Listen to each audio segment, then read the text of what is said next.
Okay.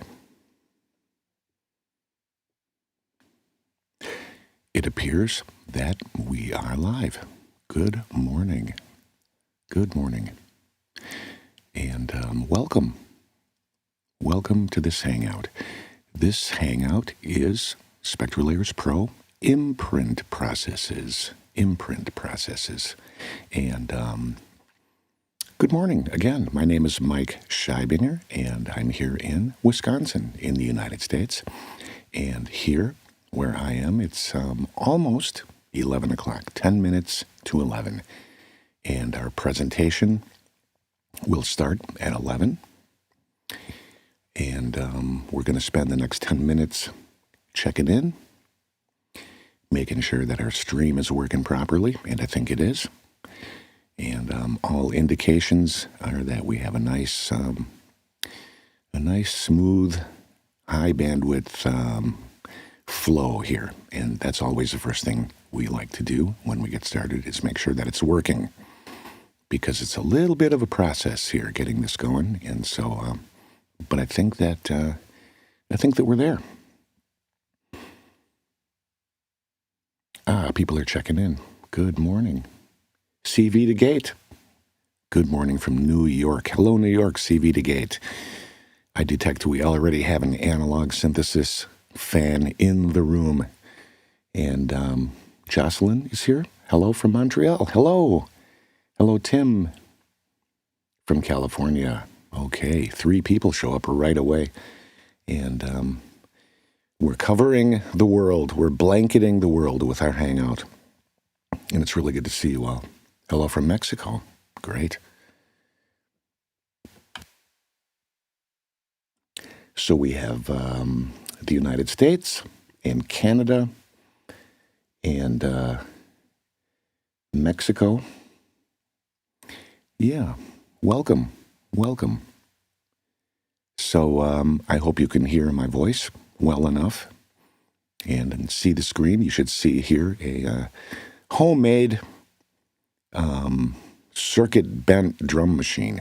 That's what you're looking at here on the screen. This is a homemade circuit bent drum machine. It makes very interesting sounds. And this photograph was taken right down here where I am. I'm in my studio in Wisconsin in the United States, and it's called Virtu Studio. And I'm here in my home, and it's out in the country in Madison, Wisconsin. And I woke up this morning and had a couple of cups of coffee and fired up the computer, make sure everything's working, and now here we are. And we're going to start in about 7 minutes. More people are coming in. Hey, Italy, India, England, Germany.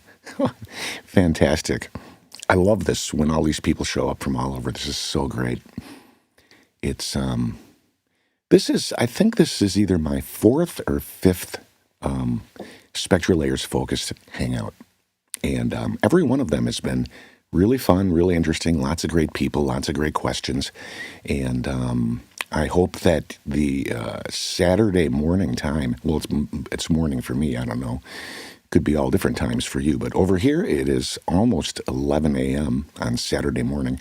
And a long time ago, we canvassed the people who like to watch these Hangouts, and it was determined that Saturday is not a bad time to have these. And so here I am on a Saturday morning, and I can't think of a better way to spend my Saturday morning than to hang out with Steinberg platform people and explore the program. And we usually take things, nice and slow. We have a lot of time, and there's no big hurry. And if you have to get up and step away for a while and come back, that's okay too, because these are posted online, and you can come back and review, watch, later.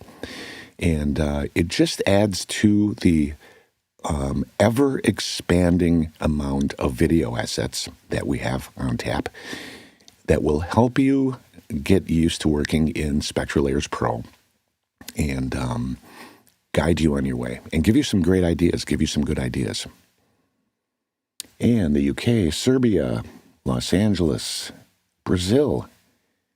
Fantastic. More California people here. Simi Valley. Great. Otto. Good morning, Otto. Filter Freak, hello from England. K-Ping from Berlin, hello. Gerhard from Munich, hello. Filthy J from LA, hey, that rhymes. Good. Marco from Serbia. Yassir from Liverpool, excellent. Tim's here. Very nice drum machine. Do I live near Butch Vig? Well, I live right on the outskirts of Madison, Wisconsin, and that's a great question. I do not know Butch personally. However, I have worked in Smart Studios back in the day when Smart Studios was open for business. I've done some projects in Smart, and that was a great studio. That was a great studio and great, epic times for Madison. Butch Vig, Garbage, Madison, Smart Studios, the whole works. A great legacy. Yeah, so very cool. India, hello, India. Milano, hello. Sweden here. Okay, we are blanketing the earth with our presence, and that is fantastic. Fantastic. And we're going to start in about 4 minutes. And today, as you can see up in the upper left-hand side of the screen, we have our little banner here, and it says Imprint Processes, Imprinting Processes. And that is the focus of today's presentation, and it is a narrow focus. And we have 4 minutes to go, so settle back. Make sure that you have a nice beverage, a tea or a nice coffee, maybe some juice. If you want to, you can sit and have your breakfast or dinner right in front of the computer and enjoy the show. And, okay, we have lots of people checking in. This is good. This is good. Exciting. Excellent.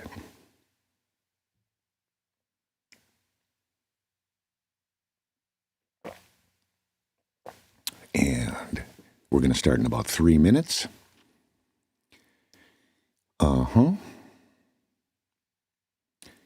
And we have lots of people here. Lots of people showing up. Really good. I hope that you're having a great morning, and I hope that you're looking forward to a nice, relaxing weekend, and that you've made the right decision by checking into this hangout and staying out of trouble on a Saturday night, if it's nighttime, wherever you are.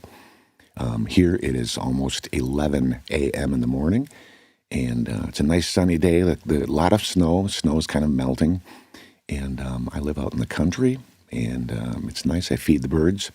And like I said, yeah, I'm right up the road from what used to be Smart Studio, and we've done some projects there back in the day. That was very cool. Madison, Wisconsin has always been a really great music town. A lot of indie artists, and really, thriving music scene. Of course, the pandemic has cast a little bit of a pall over that one, but the future looks good, with the vaccines and everybody, masking up and being safe, and big plans for everyone here in the United States that we're going to beat this. And so in the meantime, the venues are shuttered and waiting for the return of live music, which we're all looking forward to. And but in the meantime, while the live music is on the sidelines for a while, it's a great time to brush up on your software skills. And that's why we're here in this hangout. And again, we're going to start in less than 1 minute. Okay, Filter Freaks here from near Brighton in the UK. Jonathan, love your tutorials. Could you give some tips, tricks on getting cleaner stems? The cleaner stems thing, that is the subject of another tutorial that is already available at the Steinberg YouTube site. And there's lots of stuff over there about using the extract stems and unmixed stems and unmixed components processes. And both of those videos, or both of those processes, have lots of opportunities for you to go in and, clean up your files and perfect them. And so, yep, that's not the topic of this video, but we have other videos on tap online that you can go to. And so that stuff's already there. Go check it out. And Colin's here from the UK. And it's time to start. Okay, now this is the Imprint processes presentation for SpectraLayers Pro 7. Now, first of all, I would like to say that the Imprint processes, spectral casting and spectral molding, these are not new processes in SpectraLayers Pro 7. It's not new. These processes have been around for a while. And when SpectraLayers Pro 7 came out, the emphasis was on the automatic processes and the new AI-assisted processes and things like that.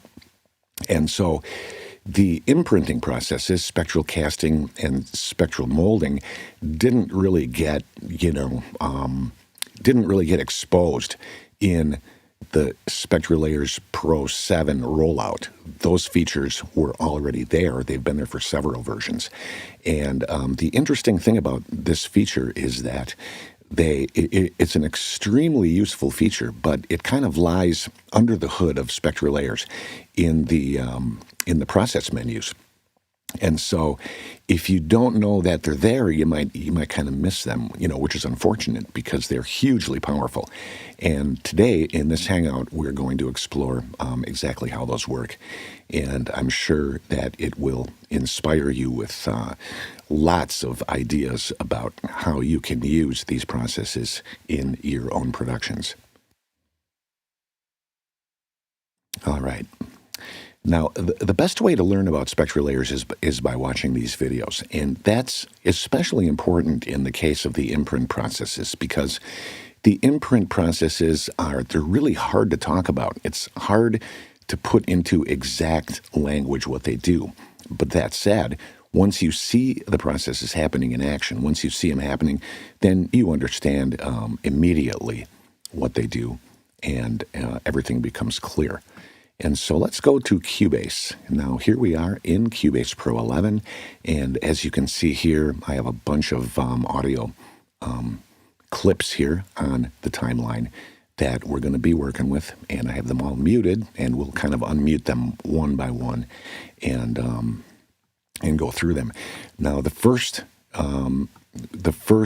audio clip on deck is called Tight Kicks with Highs, and we're going to be using this kick drum pattern in pretty much every casting operation that we do, and it sounds like this. Okay, now I called that tight kick with highs because there's a little bit of high-end information in the transients, which we're going to use, and you'll see how that works. But the important thing I want you to see about this file is that it has it's an extremely gated kick, and so there are silent spaces in between the kick drums. There's silent spaces that are basically pure digital black. Hello, OBL from Ghana. Okay, and so these silent spaces between the kicks are really important to the process. And here we have a thing called tone kick. Okay, it's another kind of kick drum, but this kick drum has a sustain portion in it, and so there is audio signal that holds together, that ties together every kick hit. Like that, and that information is important too. And we'll very quickly go down here. We have another bass sound. That's an extremely dense sound. And then another kind of a bass sound that sounds like it's got a little bit of a clavinet transient attack to it. And we'll be using that. And then here we have a pad shop pad, and that sounds like this. Okay. And we'll be working with that later. And here we have some vocal samples. Watch it, just watch it, hey! Watch it, better watch it.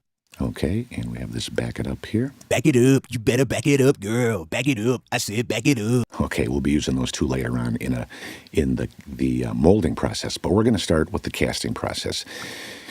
Now, the casting process requires two audio clips, a source clip and a destination clip. And here we're using the tight kick as the source file and the tone kick as the destination file. Okay, here we go. Ready? This is how it works. This is casting, spectral casting in SpectraLayers Pro 7. I'm going to grab these two files, or these two clips, the tight kick and the tone kick. And then I'm going to go up to Audio and choose Extensions and SpectraLayers. Now, when I do that, SpectraLayers opens in the background. Not in the background, actually. That's not true. It opens right in your face in Cubase Pro 11.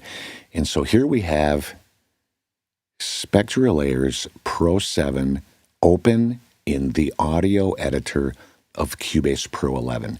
And this is the magic of ARA mode. And this is the thing that takes the workflow over the top in the Steinberg ecosystem. The thing is that if you can do all of this stuff in the SpectraLayers standalone application, but if you're a majority Cubase user, you may find that you never use SpectraLayers Pro 7 in standalone version, which is fine. You use it in ARA mode. And here we are in ARA mode. Now, here I can solo the audio clips, tight kick and tone kick. Okay, now the casting process begins. What we do is we make active the layer that we want to cast into. And I'm going to go to the comments for just a sec. Boston, Connecticut. Excellent. Very good. Very good. Okay. Now, we select the layer that we want to change. And the layer that we want to change is called tone kick. And we are going to cast the tight kick over the top of the tone kick. So with the tone kick selected, I go to Process, Imprint, and then the dialog box appears. Now for operation, I have two choices, cast or mold. And here we're working on casting. We'll do molding later, but here I'm working on casting. And then we have to select a source file for the cast, and the source file is going to be the tight kick, which is here. Of course, if there's only two layers present, then it'll choose the only other layer that's available as the source file. And so by default, we have tight kick being used as the source file. Now, the margins are something that we're going to be exploring deeply here today. This is going to be a deep dive into the margins. And so with that in mind, this is a fair warning. I'm telling you right now, there's going to be a lot of repetition in this presentation. We're going to do this over and over again to the same material. And every time we do the process, we're going to be doing slightly different margins so that you can see the effect of what the margin controls do. And the margin controls are critical in this process. And so I'm choosing 8 pixels. That's the max. And so we're going to max out the process at 8 pixels and then click OK. Now the casting process takes place. And when I go to solo the tone kick, this is what we have. All right. Now, you can hear that the tone kick has changed a lot. And this is what the tone kick sounded like before the process. And this is what the tone kick sounds like after the process. Okay, now this is casting. Now, this is what happened. The tight kick was used sort of almost like a selection tool in SpectraLayers. The frequencies, amplitudes, and time of the tight kick, all of the information, all of the sonic information in that clip has been laid over the top of the tone kick file, and it cut holes in it. And now you can see when I solo them both together, the tight kick now fills up the holes that we've casted into the tone kick layer. And it sounds like this. Now, this is what it sounded like before. Okay. And this is what it sounds like after. All right. So you can see right away, one of the objectives here in the casting process is to avoid overlapping frequencies and generally to manage low frequency information and low frequency buildup. I'm sure you all know that if you have too much low frequency buildup in your track, a couple of different things happens. One, it starts stealing energy from the rest of your mix, and you have to turn down the low end to compensate. And the other thing is that it creates, a blurring or a distortion effect where the clarity of your performance or your presentation or whatever is reduced. But now here we have, again, holes, distinct holes dug into the tone kick layer in the shape of the tight kick layer.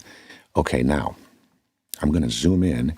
Now, first of all, here, what I'm going to do is I'm going to go up to my view menu, and I'm going to select frequency scale or frequency unit and lock spectrogram to 0 dB. Now, when I do that, everything in the low end from 0 hertz up, that gets anchored down to the bottom, so at the bottom of the spectrum, so that I can expand my view and I can take a really close look at what's happening here in the process.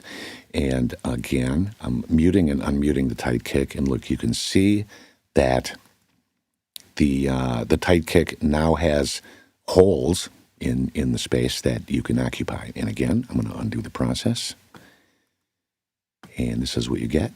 Look, you can see the low frequency buildup. The tone kick and the tight kick, they share identical frequencies, and together they sound like this.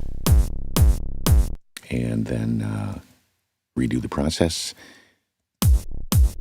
and now we have sort of a type of sidechain compression effect. This is kind of like sidechain compression, and it's kind of different. And we'll get into the differences between the casting process and actual sidechain compression a little bit later. There are important differences, and there are different ways that you can work with the attack, decay, sustain envelopes with the margin controls that give you roughly the same kind of effects as an ADSR envelope in a sidechain compression paradigm. All right. And so let's undo the process. And now, like I warned you, there's going to be a lot of repetition in this presentation, and that repetition starts now. And so we're going to go back into the Imprint process and choose Cast. And look, we started out with an 8-pixel margin. Okay, now I'm going to drag this down to a 5-pixel margin. And so these margin controls define the amount of blank empty space that's going to get generated around the transients. And the strength control, you might guess what that is. It's a overall amplitude control. So if you have the strength set at 100%, that means that it's going to dig the deepest possible holes that it can into the destination layer. And we're going to keep this at 100% for most of the different examples. We might dial it back a little bit later on just to fine-tune some stuff. But now here we are with the process again, same process, but now we're going for a 5-pixel margin. And I hit OK. And now you can see that the margins are getting a little bit tighter. The black spaces that we're generating in the tone kick layer, the black spaces are now, they're smaller.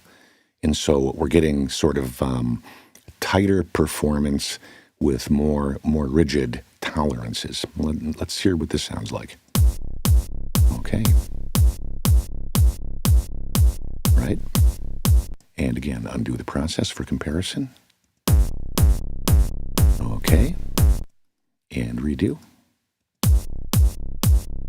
Good. And it's a little bit louder. The tone kick layer's coming through a little bit louder now. And that's because the process is leaving more information in the file to be heard. Again, the original tight kick. And the tone kick processed.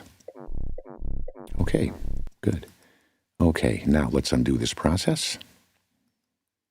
And we're going to go to the imprint again. Now we're going to go from 5 pixels down to 1 pixel. Now this is pretty tight. We're getting tight here.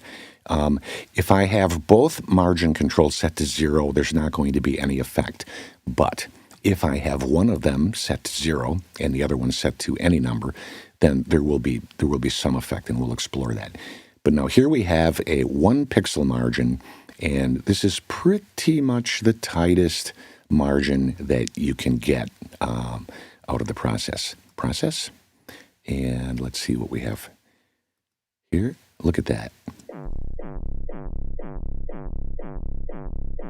Now here you can see with a 1 pixel process that there is a steady stream of low-end information that runs right across the low end of the spectrum.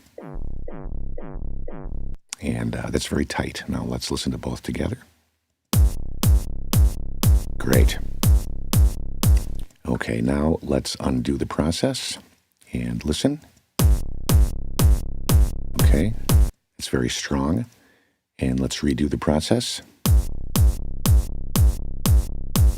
Okay, and it's almost as strong. You can hear a little bit of difference. And now check this out. This is something that I came to realize as I was preparing this presentation, okay?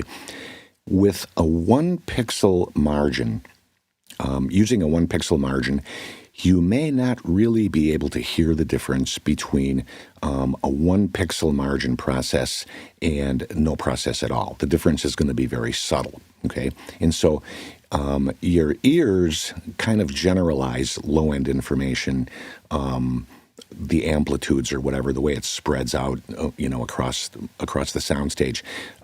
Your hearing really can't differentiate really tiny changes like that in the low end. I'll play it again. This is the one pixel process, I believe. Yep. Here's a 1 pixel process, and this is unprocessed. Now I can hear the difference, but it's not a huge difference.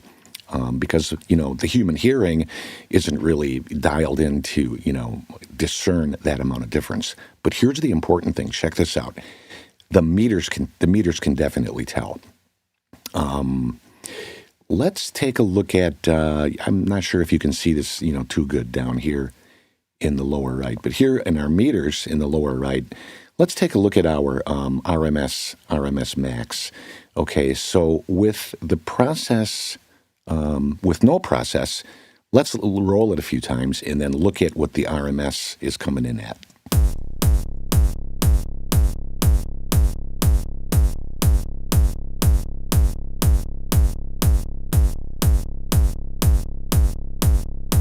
Okay, the RMS max is coming in at minus 13.6. But now with when we redo the process, and we'll roll it again.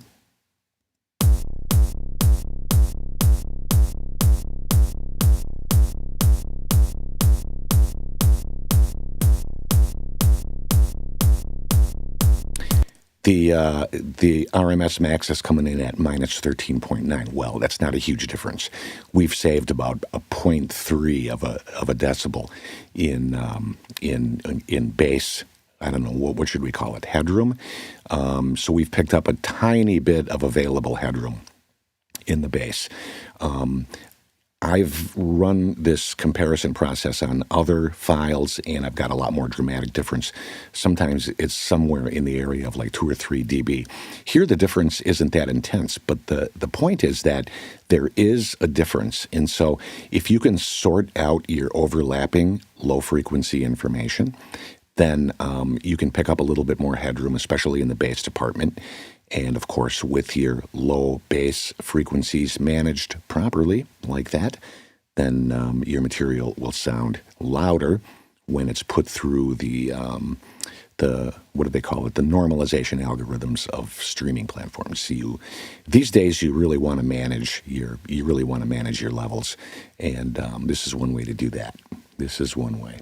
Okay, coffee time. All right, and so great. That's the casting process as it pertains to the tight kick and the tone kick.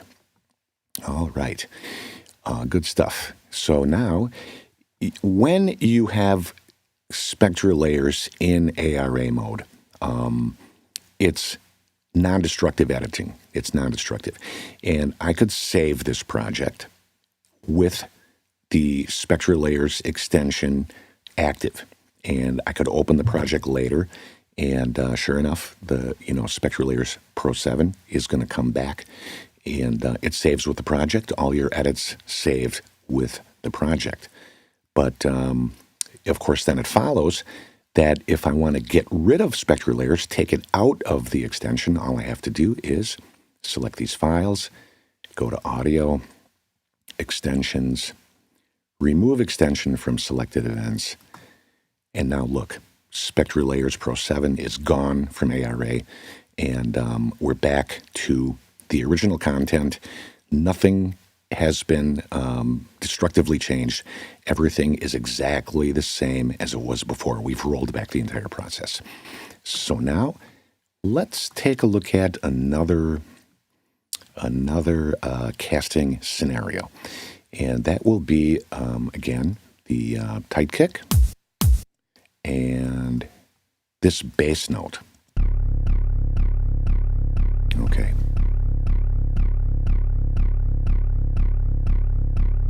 All right. Now we start all over again with the casting process. I'm going to select the tight kick, and then I'm also going to hit my shift key and select the bass. Now, notice that I'm selecting non-contiguous audio clips. That's fine. They don't have to be right on top of each other to work in ARA mode in SpectraLayers. You can select any audio clips that you want, like this, non-contiguously, and then go to Audio, Extensions, SpectraLayers, and SpectraLayers appears in the audio editor of Cubase Pro 11 in ARA mode. I can expand my view.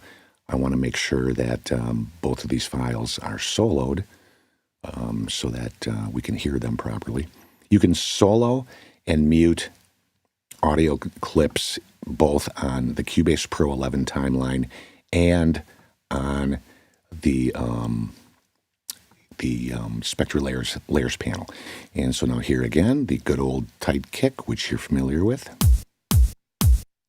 And we have the bass. Okay.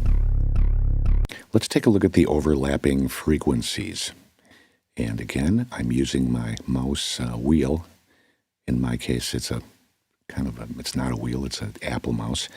And then I'm going to go back up again and choose lock spectrogram to 0 so that I can focus on my 0 to, 500 hertz range, and then pull it up. Now you can see the overlapping frequencies. Now here we have overlapping frequencies. And again, everybody knows that this is where problems happen when you have overlapping frequencies like this, especially in the low end. There's going to be problems, potential problems. And so now what we're going to do is we're going to put the casting process on it. And again, we start by selecting the destination layer. We select the destination layer, and then we go Process, Imprint, and we select the source layer. Here, the tight kick is selected by default. We're casting, and I'm going to move up here, and I'm going to go for the entire 8-pixel spread, and so that you can see the maximum amount of effect, and click OK. And here we go now. let's take a look at what happened to our bass file.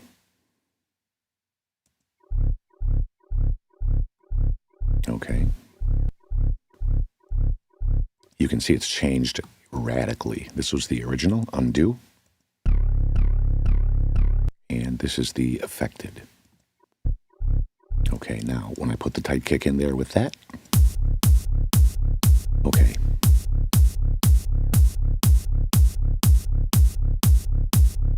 Now here you can see that this is clearly something that looks and sounds a lot like a sidechain compression effect done with a traditional compressor with an ADSR envelope on it. But in this case, all of the variables, and especially the release time variable, the results are all dictated by the content in the source layer, and the texture of that content is manipulated with the margin controls. And so you might say that the margin controls to the imprint cast process are analogous to the release control of a sidechain compressor. And so, yeah, let's listen again. Okay. Yep. So you get that nice rhythmic kind of pumping effect. Okay, let's undo this process. And now I'm going to go back and do the imprint process again.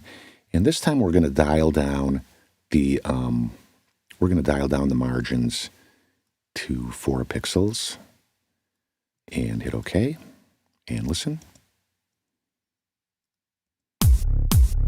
Okay.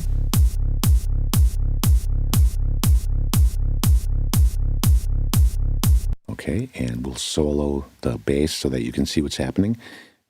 Same holes, but they're not as big because our margins are smaller. And now we'll go undo and go back again to the process. And this time we're going to go for a 1 pixel margin. And the 1 pixel margin looks like this. And again, compare that to the original.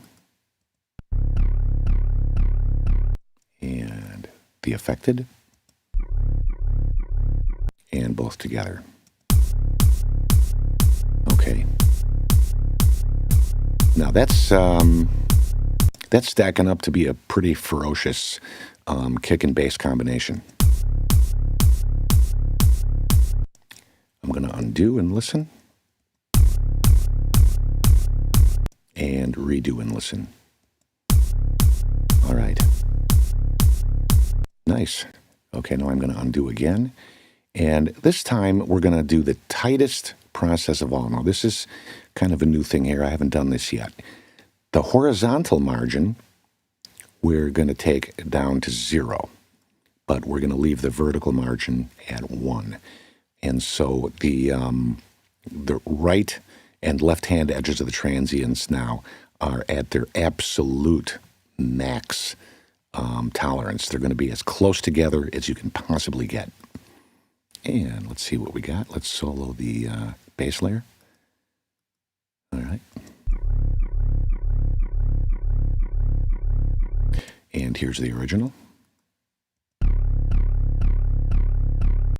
And redo. And both together. Now, nice. Undo. And redo. Now here again, I can totally, hear even with this tight of a margin, I can still totally hear the difference. It's obvious. But let's see how much headroom we're saving by doing it this way. So here we have the unprocessed, and I'm going to be paying attention down here to the RMS max. Let's clear it. Start over.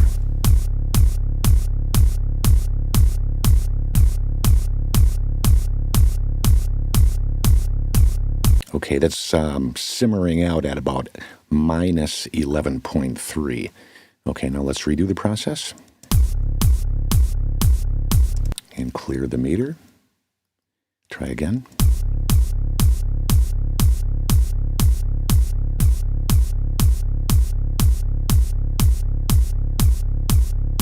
And now we're simmering out at 12.3. So what happened here is that we've saved exactly 1 dB of bass headroom in this process.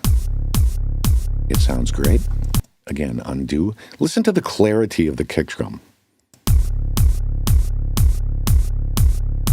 They sound good, unprocessed, but together,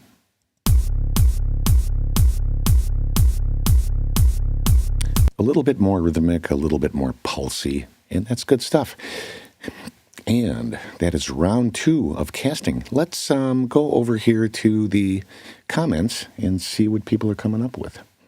Can you mix a house kick, snare, and clap? Of course you can. Hello from Berlin. Add or remove SpectraLayers from the info line as well. Okay. Lock to 0. Yeah, you know what? The lock to 0 thing, this is something that I really, really, really like. People, you can use this grabbing hand tool, to go in there and, well, you should be able to use the grabbing hand tool to go in there and expand,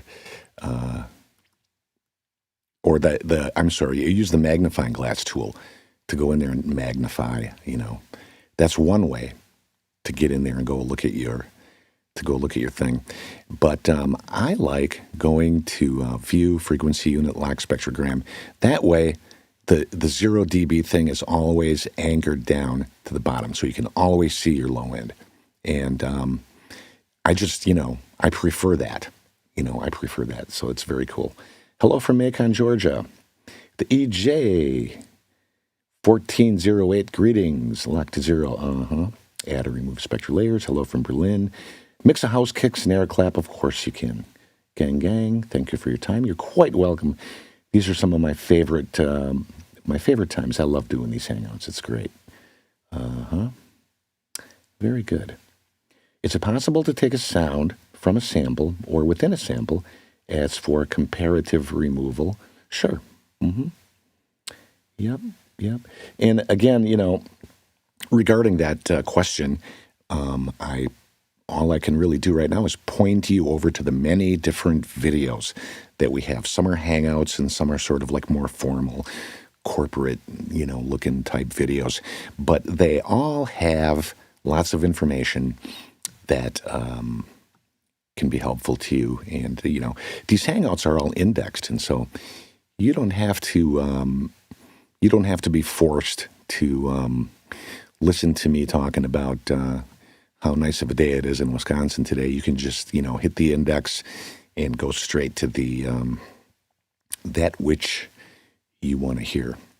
All right. Let's go to a new thing, a new process. And let's see, what do we have here? Ooh.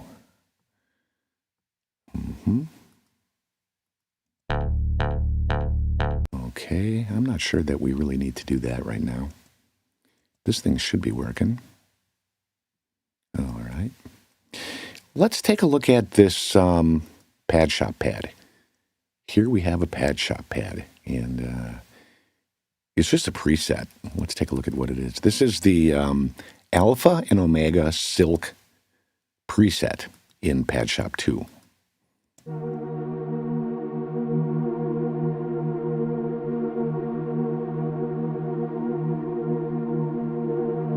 And that sounds great. And we're going to work with this. And now you can't work with a virtual instrument patch live in SpectraLayers Pro 7, of course. SpectraLayers works with audio files, and this is a virtual instrument track. So what we have to do is we have to render our virtual instrument track out so that we can work with it. And so I'll go Edit, Render in Place, Render with Current Settings. And here now we have it, and I can mute the Pad Shop pad Actually, I'll go over here and put the X on it, mute it out. And now let's listen to the pad shop pad rendered. Of course, it's going to sound the same. Okay, and again here we have tight kick. Now, let's find out what happens when we take the tight kick audio and the pad shop audio. But first, I'm going to give the pad shop audio a color. I like looking at colors in SpectraLayers, and so now we have a blue pad shop file and a yellow tight kick file. Select tight kick and pad shop. Now they're both selected, and we can go over to, whoops, I have to remove the extension that's already there. We'll get there, don't worry. A little bit of a bungle there, but we'll be okay. So now with tight kick and pad shop both selected, audio, extensions, SpectraLayers. And here we are. And we have the, look, see, we still have the bass in there. Now we have 3 different layers. And this will come in handy to show you how to, or to remind you to make sure to select the proper source file in the casting process. And so here we have the pad shop. And I have to unmute that up here. Pad shop file. And tight kick. Okay, now I'm going to cast against the pad shop file. And I'm sure you can predict by now exactly what this is going to be like. And I'm going to hit Imprint.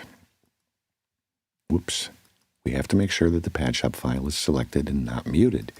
And so with the pad shop file selected, I'm going to go up here to Process and select Imprint, Cast. Now, this is where we have to make sure that we have the source file selected. Right now, the source file is bass, but we don't want that. We want the source file to be tight kick with highs. And so we make sure that that is selected, and then I'm going to do the max process again for the purposes of demonstration, 8 pixels. And now the pad shop pad is affected. Tight kick.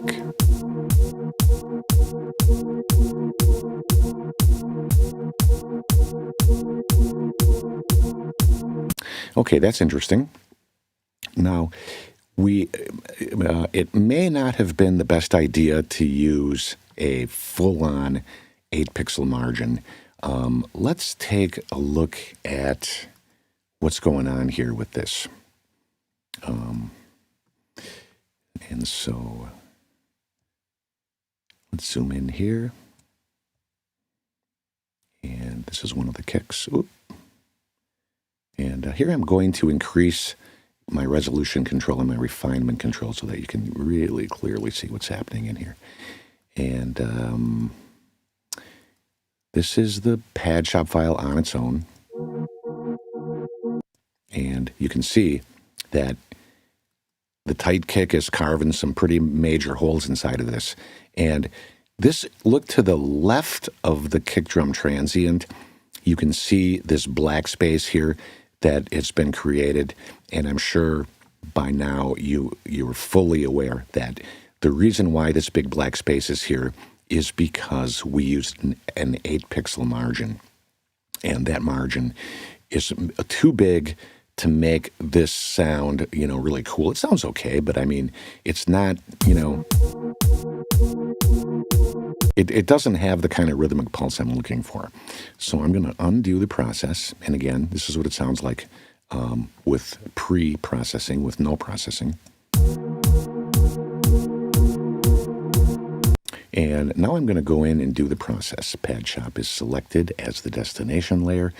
And I go Process, Imprint, Cast. Make sure that the source file is the tight kick file. And now this time, I'm going to go all the way down to, let's go for the full radical approach.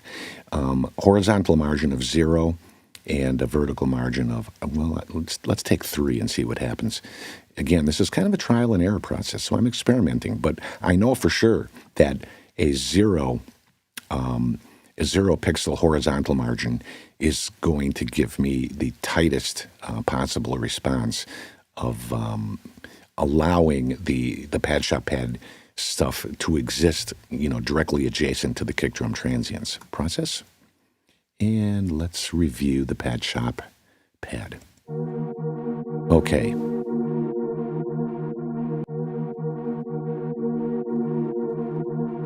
Now I'll throw in the tight kick. Okay.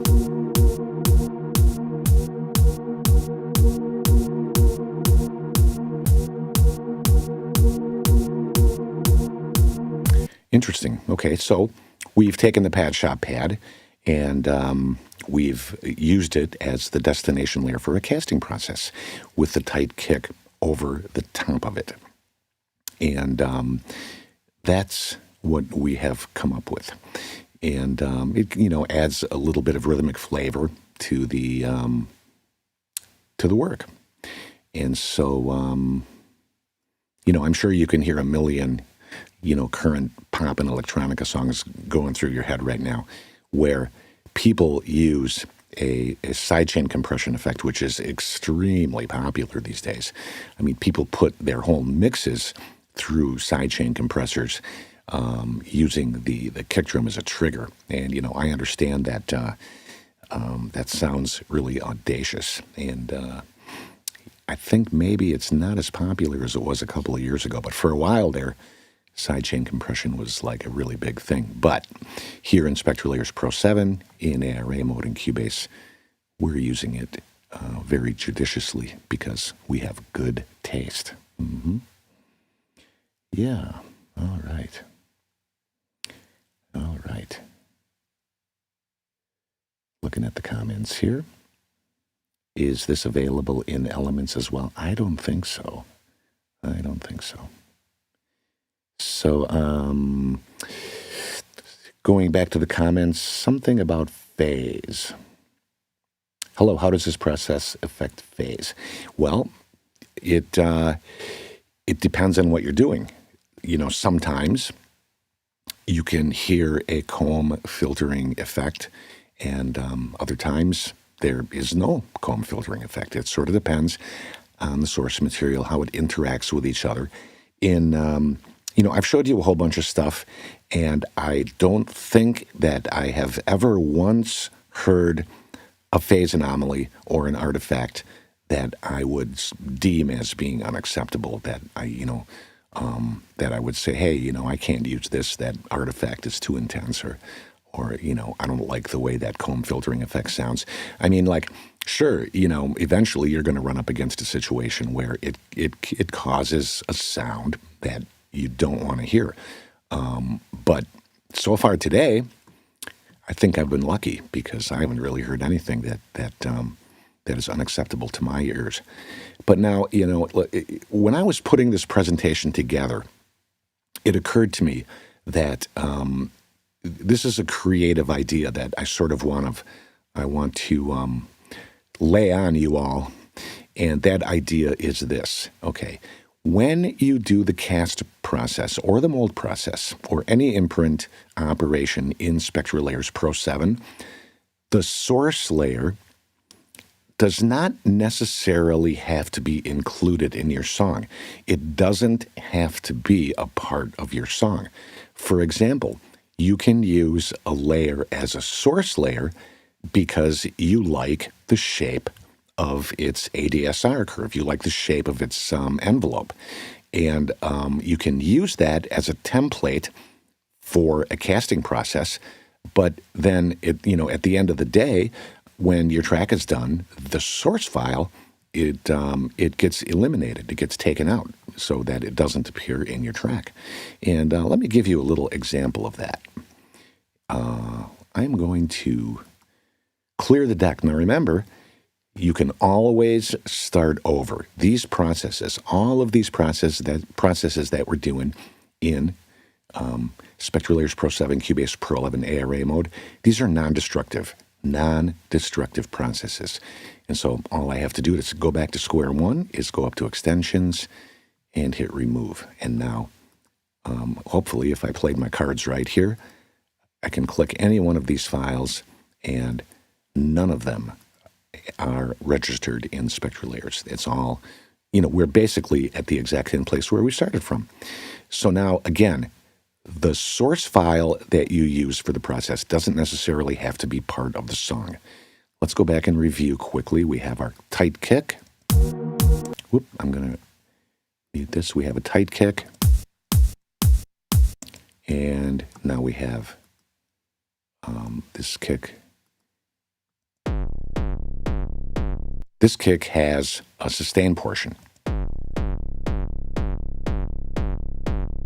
Okay, so I'm going to use the tone kick as the source layer, and I'm going to use the pad shop layer as the destination layer.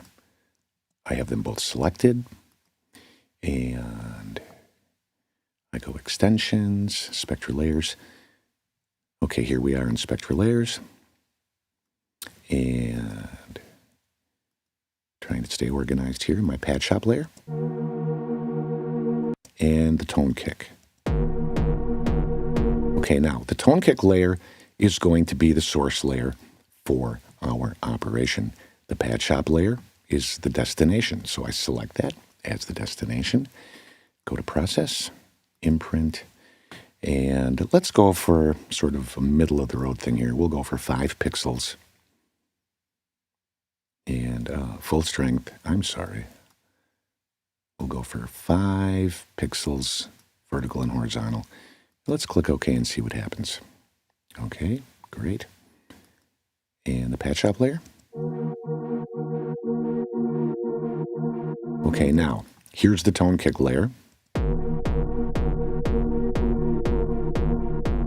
And the pad shop layer.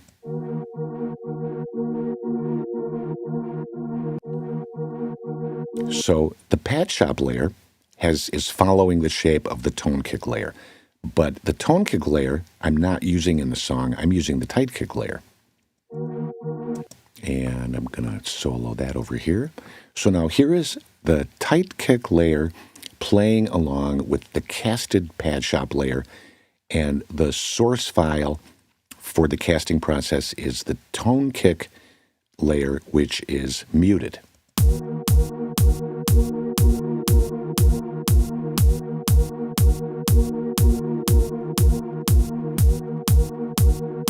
Okay, so again, let me try to summarize this. When you're doing sidechain compression, you manipulate or you change the controls on your compressor, threshold, attack, release. You change those controls on the compressor in order to get the sound you want. In SpectraLayers Pro 7 Imprint cast process, in that process, you have the option of using any file that you want as a source layer for your casting process. And it doesn't necessarily have to be a part of the song. Excuse me. And so if you're looking for a certain kind of sound, if you're looking for a certain kind of casting process, go through your samples and find a sound that has, let's call it, the ballistics. Find a sound that has the desired ballistics that you're looking for, and then cast that, your target layer against that, and then mute it when the song plays. Simple. Okay, comments. Let's go back to the comments and see what we have going on here.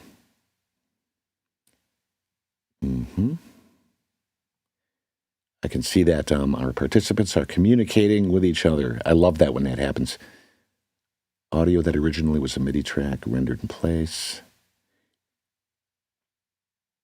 Okay, here's a question. I have audio that originally was a MIDI kick, snare, hi-hat. Okay. It was rendered in place. Okay. We lost the MIDI track. Fine. Is there a way to separate them again into separate tracks so that I can remix? Yes, there is. And for that, I would use unmix components, the unmix components process, and see where that gets you. Also, I would also try the pattern finder, which is a new feature in SpectraLayers Pro 7. Pattern Finder, we have an official video for that is on the online or on not it's not available yet. It's in line to be put out on the Steinberg YouTube site. And so when that's out, you'll be able to find out exactly how the pattern finder process works. It's called Select Similar, and it's really easy. Download a trial version and see if you can get it done that way. But yeah, I would start with the Select Similar process for that, and then move over to unmixed components. Maybe that would help too. But sure, yeah, you can do that. No problem. How can you print the results after you do casting? Our answer, okay. How can you print the results after you do casting? You can drag a processed file onto the timeline from SpectraLayers Pro 7, or you can mute and solo tracks and render them in place just as you would any other audio on the Cubase timeline. And so, in ARA mode, you have non-destructive editing that you can render in place, drag and drop, and do all kinds of things with. But the main thing to remember is that in ARA mode, SpectraLayers Pro 7 is a really fluid process, and it's easy to save work. It's easy to back up and go back to an original state, save versions of a song, the same way you would. I'm sure that, everybody here saves, successive versions. Somehow they have a system, a formula for doing that. And so, yeah, just, use SpectraLayers Pro 7 in Cubase Pro 11 the same way you would any other track, render in place and, do stuff like that. Two sounds on top of each other. Yep. Yeah, we've been doing that here the whole time. So, probably the main focus of this presentation is frequency management, low frequency management, overlapping frequencies, and low frequency buildup. And you can see that we've accomplished that here. And so that's pretty much it for casting. Excuse me for a moment, please. Okay, let's take a sip of whatever we're drinking. I'm having a coffee here in Wisconsin. It's 11:53 a.m. and I'm ready to transition into the next part of this presentation, which is Imprint mold. We're going to do a thing called molding. Everything that we've been doing so far is called casting. This is casting. And so now we're going to do the opposite. The opposite of casting is molding. And as soon as I have my coffee here, then we're going to do some molding.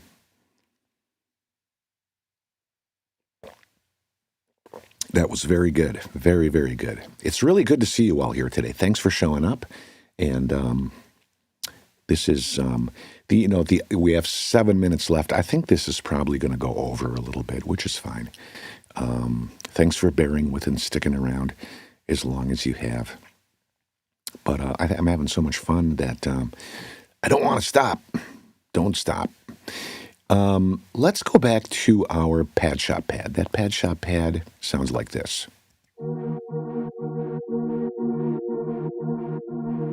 Okay. And we'll go back to our original tight kick sound along with the pad shop pad. But you know what? This pad shop pad, I need to clear the decks here. So I'm going to remove the extension. And I just got a step ahead of myself here. So let's remove everything and start over. We're starting from scratch. And this is the pad shop pad.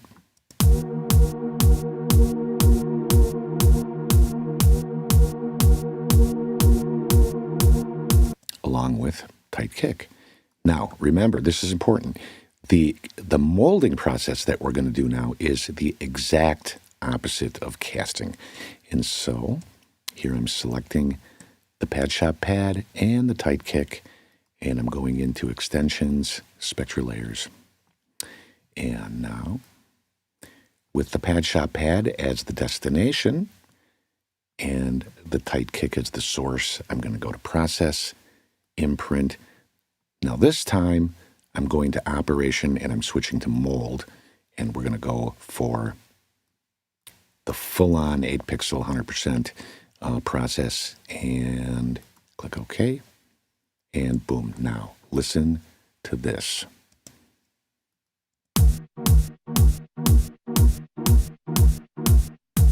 Okay. In casting, we cut holes into a sound. In molding, we make the destination layer conform to the frequency, pitch, and amplitude portions of the source file. And so here we're sort of like saying, okay, we're taking the Pad Shop file and we're saying if a sound or a frequency exists in the source file, then that space, okay, that physical space on the timeline, that will be allowed to exist in the destination file. And this is what we get. Now, I'm sure you can see that the Pad Shop file is extending out pretty far on both sides of the transient. Let's go View, lock spectrogram to 0, and then we'll zoom in on this a little bit, open it up. Now look, this blue area here and the blue area here, this is our 8-pixel margin. Now I'm going to undo this, and we're back at the original. And I'm going to go Process, Imprint, Mold, tight kick is the source. And this time I'm going to back it off to 5 pixels. And let's see what happens. Okay, look.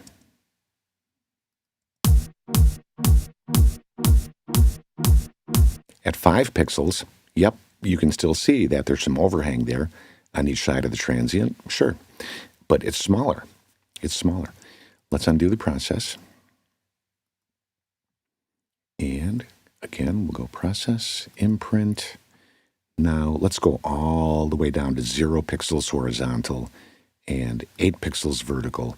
So this should give us the tightest possible tolerance for transients. Let's hit OK. And look, wow, check this out. Look.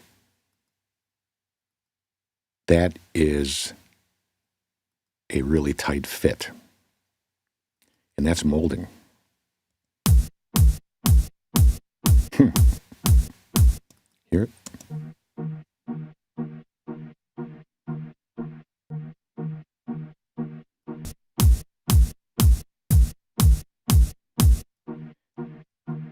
Yep. And that's what molding does. That's really interesting. That's pretty cool. Removal, I'm looking at the comments. Removal based on comparison. Should be able to learn. Yeah. What about this spilling out or removing sounds that are more unique or not part of the usual split out vocals or whatever? How can I remove violins or split them out? These are all really great questions. And I encourage you to go over and check out all the videos, because somewhere, we have so many videos now that somewhere in one of those videos, your question is going to be answered. And some of the videos are really short and concise, and you can get your answer in 2 minutes. And the videos like this Hangout video, they get a little bit deep, and we go off on tangents, and it's more like a casual conversation between friends, right? Because of course we're all friends here, and so it gets a little bit more casual and not as corporate. And so the upside of that is that you get a really deep look and you get the perspectives of other people, and the downside is that it may take you a little longer to get through. It's a little more tedious. However, I'll put indexes on these so that you can get to the part that you want to hear, or the stuff that you want to learn. We'll try to make it as instantly accessible as possible. I have one more thing to show you, and I think, maybe you've been wondering what we're going to do with these vocal samples down here. Well, let's go back to Audio, Extensions, Remove, and now SpectraLayers is gone. We've said adieu to SpectraLayers. It does not exist anywhere in the Cubase environment. We've backed up, and we've removed everything. And so now we have our pad shop file with no effect, and we have our vocal sample file. Watch it, just watch it, hey. Watch it, better watch it. And that sounds like this. Watch it, just watch it, hey. Watch it, better watch it. Watch it, just watch it, hey. Watch it, better watch it. Okay. Now, what happens if we cast if we mold the pad shop layer as the destination layer with the better watch it vocal performance? So I'll highlight them both and go to Extensions, SpectraLayers, and they both pop up. And let's make sure that they're both soloed here. Watch it, pad shop, good, we're good. We're good to go. And better watch it. Watch it, just watch it, hey. Watch it, better watch it. Good, and pad shop. Watch it, just watch it, hey. Watch it, better watch it. Okay, now I'm using the pad shop layer as the destination for a molding process. I'll go Process, Imprint, Mold, and the source file is Better Watch It. The destination file is Pad Shop, and this time I'm going to go for tight margins right off the bat with 100% strength, and I'm going to click OK. And now let's listen to the Pad Shop file. And I think that I'm going to mute the kick so that you can hear this better. Okay, here we go. Ready? Yep.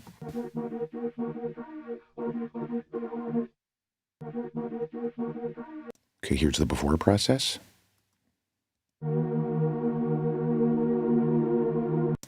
And the after.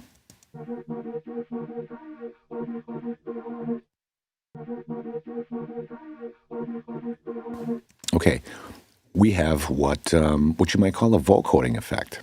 It's vocoding. And we do that with molding, Imprint Mold in SpectraLayers Pro 7. Here we're doing it in ARA mode in Cubase Pro 11. Let's start over, go to Extensions, and we'll remove this extension. Now we start over, and let's try the Back It Up file. Back it up, you better back it up, girl. Back it up, I said back it up. Excuse me for a moment, please. Thank you, sorry about that. Okay. Pad Shop is soloed. Back It Up is soloed. I'm going to select them both and get them in SpectraLayers in ARA mode. SpectraLayers, here we go. And here we go.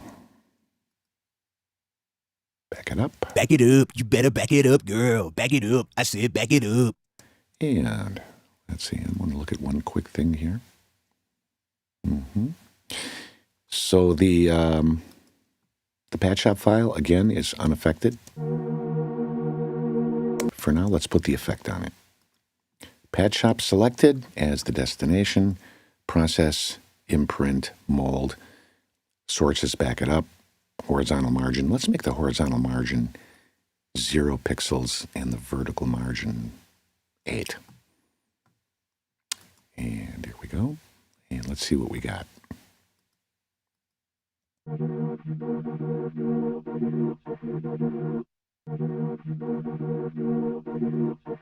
Yeah.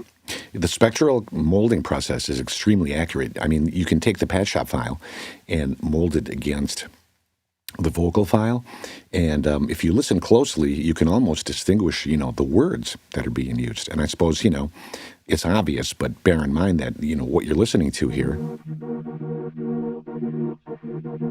that's none of the, the vocal sample is in there. This is just the pad shop file only. But it's been molded into the shape of the back it up file. Back it up. You better back it up, girl. Back it up. I said back it up. Okay. Let's try, let's undo it, and we'll process it one more time, this time with maybe a different setting. Mold, back it up, 0 pixels. Let's go for 1 pixel here and 1 pixel for vertical.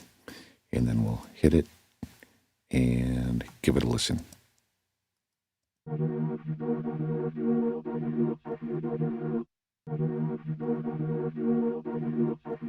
That might sound a little bit cleaner. I'm not sure.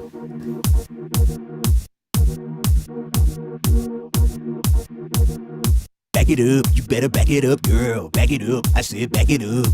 Back it up. You better back it up, girl. Back it up. I said back it up. Yep. And that, my friends, is how you get a vocoding effect using the Imprint mold process in SpectraLayers Pro 7 in ARA mode in Cubase Pro 11. Now, when you look at the smoothness and the efficiency with which SpectraLayers functions in Cubase Pro 11, this is seamless. And I've been using SpectraLayers Pro for a long time. And ever since, maybe 7 or 8 years ago when I started using SpectraLayers, the goal or whatever, the grail, it has always been DAW integration, smooth, effortless DAW integration. And I think that when ARA mode, became accessible to SpectraLayers Pro and Cubase, that was what they call there was a watershed moment. That was a great moment. But then, with the release of Cubase Pro 11 and the new ability to drag a layer directly over to the timeline like this, watch. See, I'm grabbing my pad shop layer, and it's not doing what I want. Anyway, I'm not set up to do that, but dragging, you can drag layers over, and they drag over. But that hit it out of the park for SpectraLayers Pro and Cubase, and with that feature now on deck, it makes when you're choosing a DAW to use, looking at all the different DAWs in the market. When you look at the synergy between SpectraLayers Pro 7 and Cubase Pro 11, then it really makes you think hard about choosing Cubase as your major DAW, because the editing power of SpectraLayers Pro 7 is can be an actual decision maker for you. So, with that in mind, I think that just about wraps this hangout up. We started out with casting, and we casted a whole bunch of stuff. And the point of casting was, in this case, I mean, you can do lots of different things with casting, but in this particular demonstration, the point of the casting process was manage low frequency information and avoid low frequency buildup. And along the way, you can see that we created some kinds of, nice musical syncopated effects. And we also created some really, really subtle effects that were a little bit difficult to hear, but like I said before, the meters can see it. And so anywhere you can gain a little bit of headroom, it's always a good thing. If you can gain a dB here, a dB there, why then that's a great thing. It's great.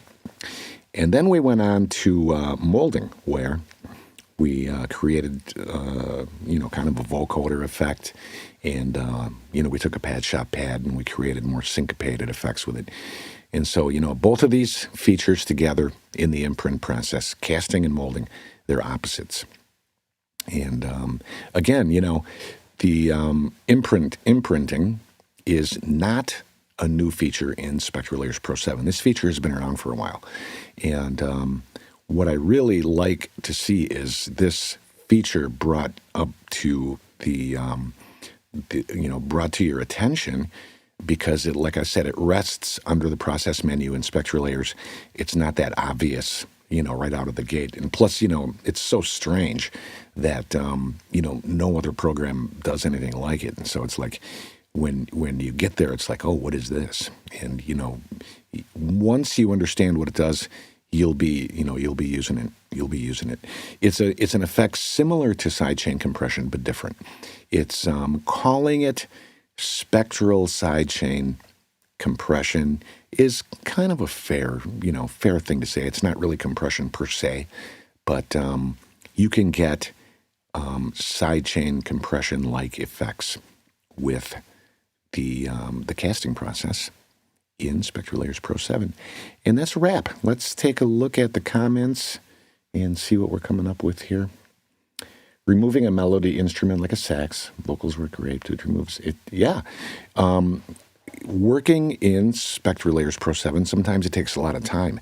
The more time you put into it, the better you get.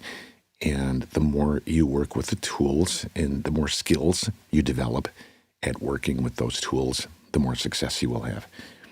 When I drag the layers over, I get a message that says the file format does not match. Any ideas? Yes.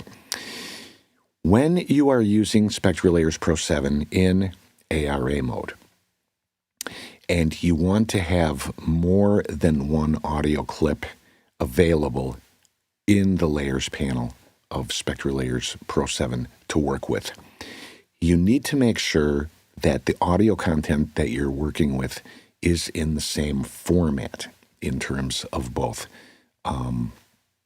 bit depth and sample rate and stereo and mono. Now, notice that the better watch it here, this. Watch it, just watch it, hey! Okay, now this started life as a mono file, and I was casting it against the pad shop file, which was a stereo file, or I was actually molding the pad shop file with the better watch it file. Before I could do that, I had to make the mono file into a stereo file, because the stereo mono and the bit depth sample rate of the material needs to match. It needs to match. Excuse me for a moment. I'm going to have a quick drink of water here. Hang on.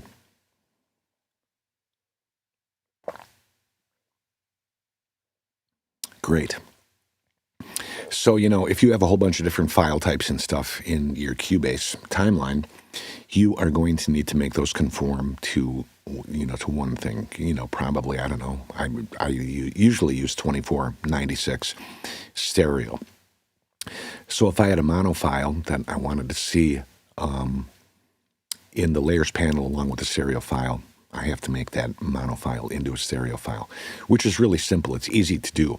You just create a new stereo audio track, drag the mono track onto the stereo track, and then go into the pool, right-click on the file, and render as interleave stereo. It'll create a new file, and then there you go. You'll have a stereo file, and you can get to work that way. Spectral compression, yes, indeed. Oh, Tim, thanks, Mike, for all your help. You're quite welcome. I love doing these hangouts. It's a great way to spend a Saturday morning. People all over the world, and especially people who love music and love to make music. Those are my people. So thank you, thank you, thank you. You can change preferences, audio for it to auto-convert files. You can. If, working in the standalone version of SpectraLayers, there are different facilities in there, different tools, different ways to make files, to convert files and make them conform to a project specification, whether it be, 1644, 2448, 2496. You can do that internally in the standalone version of SpectraLayers Pro. Those kinds of conversions, mono to stereo, things like that, in ARA mode, in Cubase, I would probably gravitate toward using the processes in Cubase to get those files into shape so that they can coexist peacefully and productively in the Layers panel of SpectraLayers Pro 7 in ARA mode in Cubase Pro 11. Indeed.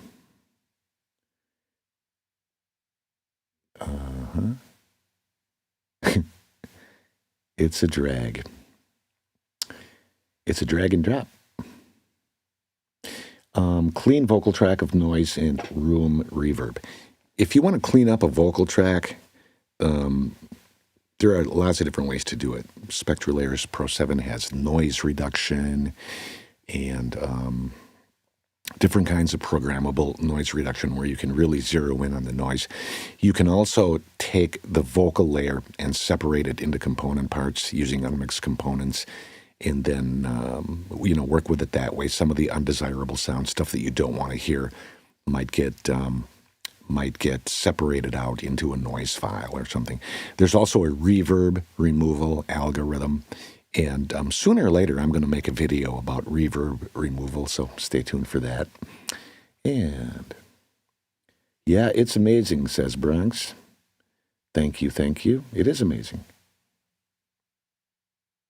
Unlike a compressor, here we can only pass the frequencies of the sources in the pad shop. Well, I'm not really sure I understand your question, but I think I know what you're getting at, and that is that, okay, when you take an audio file, of course, it has time, and it has pitch, and it has frequency.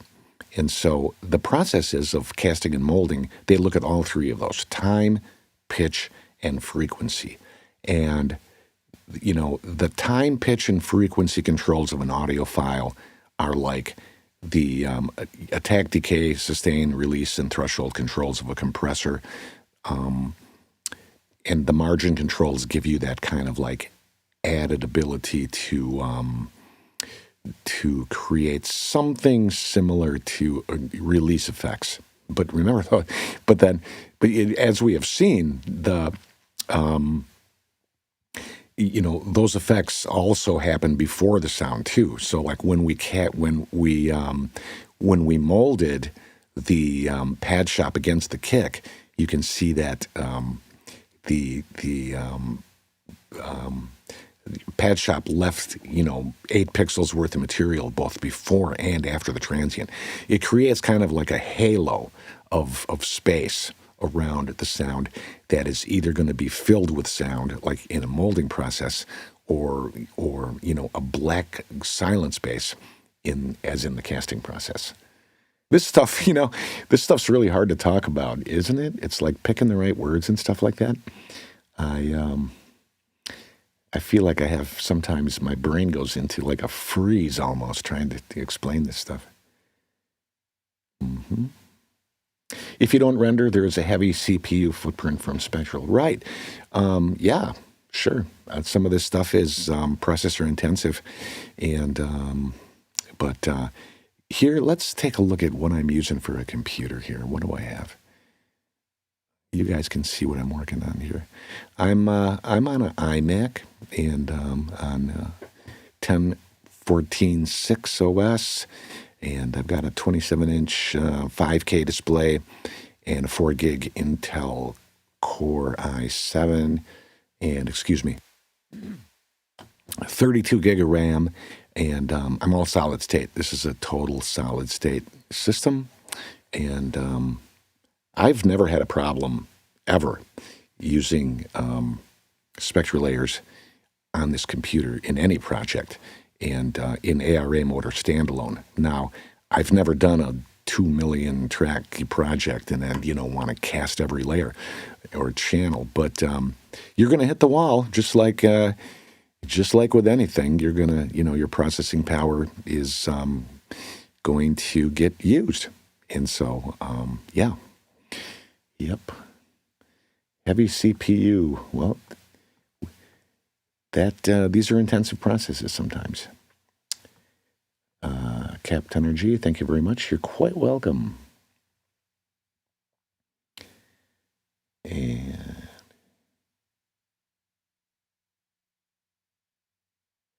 can you create a macro or create a logical editor preset instead of constantly going into the menus? Not exactly. However, what you can do, though, is like say that you make a selection that you really like, and it's a really, really detailed selection. It's got a lot of different, it took you a long time to make. Like you can take a really complicated selection and you can save that selection. You can save the selection and then bring it back in case you accidentally lose it, and you can save multiple selections. And so there are different ways to sort of like, protect yourself and protect your work as you move forward. Okay. And pretty freaking cool. I would say so. Yep. Okay. Removing audio sounds that are not part. Like, can you remove violence or a trash can banking? Or a dog barking? Sure. You can, yes.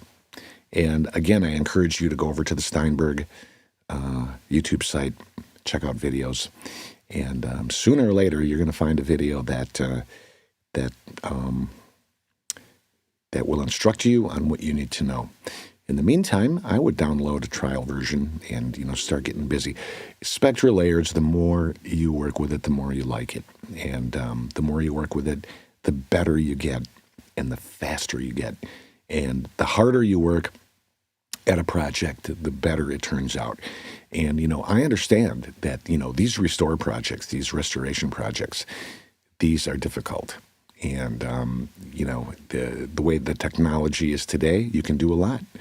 But, absolute fast perfection, in a split second, those days are a long way off still, because this is a complicated, these are complicated and there are many variables. And okay, so that's about it. I'm going to close my computer info here. My name is Mike Scheibinger, and I think this is my third or fourth or fifth, I don't know, hangout here with SpectraLayers. And I broadcast live from my studio in Madison, Wisconsin. And let me just say one more time that it is always a pleasure, a great pleasure, to be here with you, my friends from all over the world, Steinberg users, music makers, and producers. From today, we had Mexico and Sweden and countries from all over Europe, Germany, and we get countries, Middle Eastern countries, just everywhere. And people are checking in, and I feel a real sense of connection with you. And I hope that we can have many, many more of these hangouts in the future where I can show you stuff in SpectraLayers. Every time I make one of these hangouts, I learn something too. And today, I think the biggest thing I learned today was that you can use a audio file as a source file for casting or molding or whatever. But that audio file doesn't necessarily have to be a part of your song. You can shop around for audio templates to use in casting and molding, the same way that you would turn knobs on a compressor. It's just a different kind of creative process where, again, trial and error will always pay off. And so with that in mind, the meeting is about to close. And once again, thank you from Wisconsin. I hope you enjoyed this video. Make sure to come back and watch it at the Steinberg YouTube website after it's been indexed. And again, thank you very much, and we'll see you very, very soon. Take care, be safe, and have a lot of fun and make some great music, okay? Take care. Bye.